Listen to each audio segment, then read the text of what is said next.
Nos está confirmando Vicente Serrano de Sin Censura su participación en nuestro programa. Él está en Estados Unidos, está justamente allá cubriendo el juicio en Nueva York. Del juicio de Genaro García Luna, y vamos a conversar con Vicente Serrano pues los pormenores acerca de este juicio en contra de Genaro García Luna. Tuvo la oportunidad en este momento, porque así lo determinó el juez Brian Cogan, pues dar un receso a esta sesión que está el día de hoy. Y entre los primeros detalles que ya ha compartido Vicente Serrano en su cuenta de Twitter, pues está el hecho de que el juez Brian Cogan está en estos momentos pues anulando el testimonio del llamado futbolista, este personaje que habría lavado dinero en México para distintos cárteles a través de equipos de fútbol. Pues sería ya anulado por el propio juez Brian Cogan, en lo que se considera pues un revés para los fiscales, pero que no significa todavía que esto esté ya definido. Apenas van dos testimonios de esta situación, y tenemos el gusto de platicar con Vicente Serrano en estos momentos. Vicente Serrano, pues tú estás allá en Nueva York, nos da mucho gusto recibirte en el programa de Contralínea para que nos des detalles de lo que está ocurriendo en este juicio que hemos denominado el juicio del siglo. Buenos días, Vicente. ¿Cómo estás, mi querida Nancy? Saludos a las personas que están conectadas, viendo y escuchándolos. Saludos a todos en la redacción de Contralínea. Nada más para precisar, mi querida Nancy, aquí a las afueras de la Corte Federal de Estados Unidos, del Distrito Oeste de Nueva York, en el centro de Brooklyn, se desestimó parte del testimonio del conocido como el futbolista Tirso Hernández Sánchez. Hoy todavía hubo algunas preguntas de los fiscales y el contrainterrogatorio por parte de la defensa. Se desestimó la parte del testimonio que hace referencia a lo ocurrido antes de las fechas de las que se están mencionando en este juicio contra Genaro García Luna, pero hoy nuevamente los fiscales le preguntan a Tirso Hernández Sánchez detalles de el teje y maneje de el tráfico de cocaína a través de trenes desde México a Los Ángeles, a Chicago, a York, en momentos con tintes caricaturescos por las expresiones del testigo y en referencia a los apodos que pues se le daba a líderes del narcotráfico, sobre todo a los líderes del cártel de Sinaloa, por parte de Vicente Carrillo Fuentes, con quien indica precisamente Tirso Hernández Sánchez tenía más comunicación, más relación para este tráfico de cocaína de México a Estados Unidos. Hay que recordar que Tirso Hernández Sánchez es llamado a testificar luego de las explosivas declaraciones de Sergio Villarreal Barragán, el Grande, por los primeros 2 días de estos argumentos, lunes y martes, y bueno, hoy ha concluido ya el testimonio de Tirso Hernández Sánchez, y he salido un momento durante el interrogatorio a un oficial de la policía de Chicago ya jubilado, y continúa pues así que contra Genaro García Luna. Nancy, a tus órdenes. Buenos días, Vicente Serrano. Me da mucho gusto saludarte. Bienvenido aquí a esta emisión de Contralínea, periodismo de investigación. Apreciamos mucho tu participación en este espacio y me gustaría preguntarte sobre qué tipo de revelaciones de la participación de Genaro García Luna en el cártel de Sinaloa pues ha arrojado este testimonio de Tirso Martínez Sánchez, quien se le conocía en este mundo como el futbolista. Fíjate que lo que han, creo yo, intentado los fiscales con el testimonio de Tirso Hernández, vínculo de este caso con el área de Nueva York, porque mucho de de las ganancias millonarias a las que hace referencia Tirso Hernández Sánchez se dan por el tráfico que realizó por al menos 9 años hacia esta área de Estados Unidos. De hecho, hace referencia que buscaban traficar hacia Nueva York porque acá es más cara la droga. Y referencias directas hacia Genaro García Luna no existieron.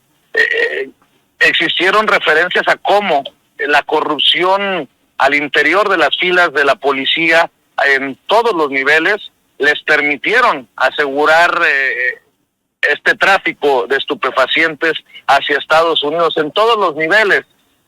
Hizo referencia este señor, este testigo, a cómo estaban comprados desde las policías federales, estatales y municipales y hasta el ejército. Pero una relación directa no he encontrado en este testimonio, que a mí en lo particular me pareció extraño, interesante que los fiscales lo llamaran a declarar después de, insisto, el testimonio explosivo de El Grande, con datos y señas, y en momentos poniendo en aprietos a los abogados defensores de Genaro García Luna. Mi querido Sósimo, te mando un abrazo también a ti. Y justamente Vicente Serrano, estamos viendo que el nombre es Tirso Martínez Sánchez, de este personaje, el futbolista. Más allá de eso, ¿qué te ha sorprendido en estos días que pues has estado cubriendo? Ya es el tercer día del juicio del siglo en contra de Genaro García Luna. ¿Qué más te ha sorprendido en estas sesiones ante el juez Brian Cogan y también ante el jurado? ¿Cuál es el ambiente que se vive? Yo me imagino que más allá pues de tratar de romantizar a un criminal o un presunto criminal, pues sí hay un ambiente específico allá en la Corte de Nueva York.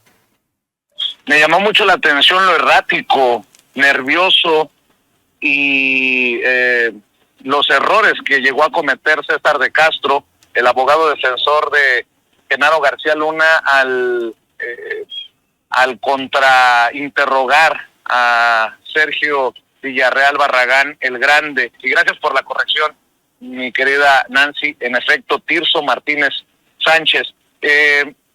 Eso, después de un argumento inicial fuerte, sólido, que llevó a algunos corresponsales a reconocerlo, ayer no fue un buen día para César de Castro, quien fue hasta en momentos ridiculizado por el Grande.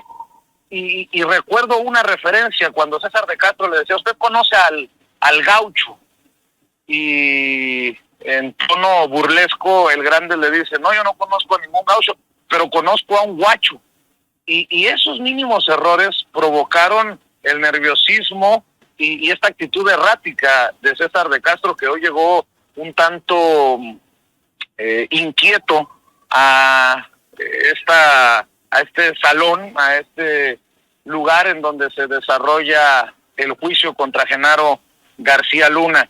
Los detalles que dio el Grande son importantes. Habrá que esperar también a las pruebas que sustenten estos dichos. Falló la defensa de Genaro García Luna en acorralar a Sergio a El Grande ayer, a Sergio Villarreal Barragán, porque intentaban pintarlo como un personaje convenenciero que buscaba decir cualquier cosa contra Genaro García Luna a cambio de beneficios. En su caso hay que recordar que el Grande ya no se encuentra bajo custodia de las autoridades estadounidenses, se encuentra en libertad, si acaso en una libertad supervisada, pero ahí es donde falla precisamente la defensa y deja un sólido testimonio, al menos así lo entiendo yo, de cómo la corrupción llegó a tal grado que eran sicarios de la organización de los hermanos Beltrán Leiva los que realizaban operativos para arrestar rivales, como en el caso de El Rey, a quien en un principio Arturo Beltrán Leiva, el líder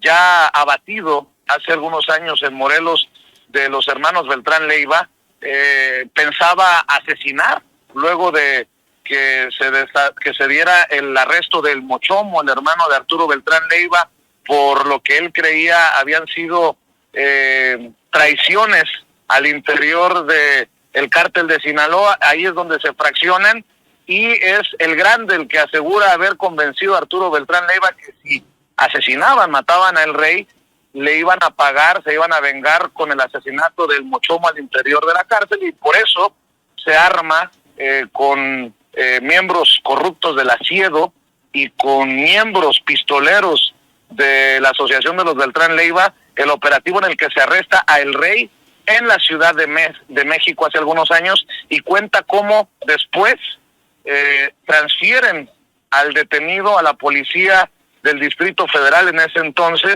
le tomaron fotografías porque asegura que la corrupción hace que en México pueda pasar cualquier cosa, asegurarse de que no se cambiaba al detenido, y bueno, ya después es presentado por las autoridades. Pero esto creo que es relevante, cómo llegó a tal punto, de acuerdo al testimonio del Grande, la corrupción, la colusión, la complicidad, que se les permitía hacer operativos. Y bueno, entre otras declaraciones, como el propio Genaro García Luna, dice el Grande, le dio contactos de un personaje de origen israelí para que la organización de los Beltrán Leiva adquirieran equipo de alta tecnología, de espionaje, de interceptar llamadas. Y también me llamó la atención el uso, dice el Grande, que Arturo Beltrán Leiva usaba tarjetas que se ponía en la camisa y que temblaban, vibraban en caso de que alguien viniera con la intención de grabarlo y trajera micrófonos. De las cosas que han estado surgiendo de los testimonios de personajes como el Grande, que hizo en diferentes ocasiones referencia a Edgar Valdés Villarreal, la Barbie. Mencionó el caso de la boda de la Barbie, que les dieron el pitazo de que había planes de llegar por parte de las autoridades a donde se iba a casar la Barbie en Acapulco, y que nadie de ellos llegó, ni la Barbie llegó a su boda, y que se llevaron la sorpresa las autoridades, porque ellos ya estaban alertados de la colusión, de cómo Genaro García Luna y Luis Cárdenas Palomino, dos de los policías reconocidos y de gran confianza en tiempos de Felipe Calderón, eran los personajes que se reunían con ellos. Se sostiene el Grande en su testimonio de que estuvo presente, estaba ahí presencial cuando Luis Cárdenas Palomino, frente a Arturo Beltrán Leiva, le ponía en el teléfono, en el radio, a el propio Genaro García Luna, y cómo se asustó en algún momento Luis Cárdenas Palomino por la reacción de Arturo Beltrán Leiva cuando le pregunta a Genaro García Luna: ¿de qué lado vas a estar? ¿De qué bando vas a tomar cuando se pelean los Beltrán Leiva con el otro sector, la otra facción del cártel de Sinaloa, controlada por el Chapo y el Mayo? Y que Genaro García Luna dijo: yo me voy a mantener neutral. Es en ese momento, dice el Grande, cuando Arturo Beltrán Leiva decide asumir el costo de los sobornos. Antes, aseguró el testigo, se hacía una polla, una vaquita, una cooperacha entre los líderes del cártel de Sinaloa para pagar estos sobornos, que empezaron por ahí del millón y medio de dólares mensualmente para Genaro García Luna, y después los asumió solo Arturo Beltrán Leiva luego de esta disputa al interior del cártel de Sinaloa.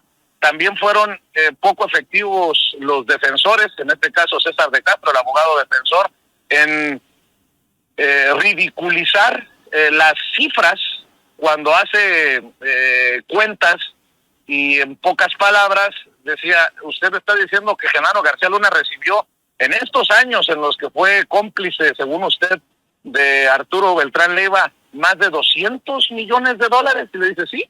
En ese entonces Arturo Beltrán Leiva generaba alrededor de 400 millones de dólares al mes.